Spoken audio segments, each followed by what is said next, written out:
بنانا، پلازے بنانا، مل بنانا، کارخانے بنانا، یہ بنانا، وہ بنانا،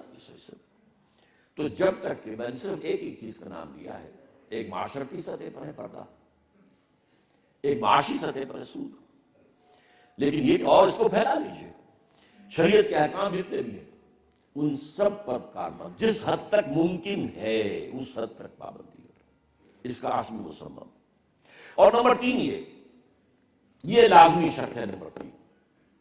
اسلام کی بالادستی کی جد و جہد کے لیے عملاً کسی نہ کسی جماعت کے اندر شامل، اس لیے کہ اسلام کی بالادستی کی جد و جہد انفرادی نہیں ہو سکتی،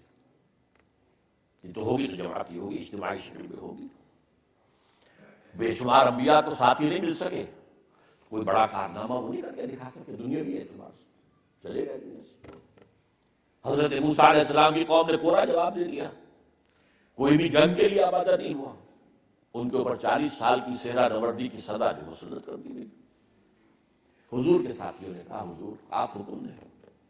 یہ ساتھی وہ تھے صحابہ کرام رضوان اللہ تعالی علیہم اجمعین کہ جہاں حضور کا پسینہ گرا وہاں انہوں نے اپنے خون کی ندیاں بہائیں، نتیجہ یہ ہو کہ انقلاب آیا، تبدیلی آئی۔ اللہ تعالیٰ کا تحفہ تھا یہ صحابہ کرام جو حضور کو اللہ نے عطا فرمایا۔ ان میں سے ایک شخص جو ہے ہم آج جیسے مسلمانوں میں سے 1 کروڑ کے اوپر بھاری تھا، تو یہ جماعت وجود میں آئی تب نا، اس جماعت کے بغیر نہیں ہے، لا اسلام بالجماعت، جماعت کے بغیر اسلام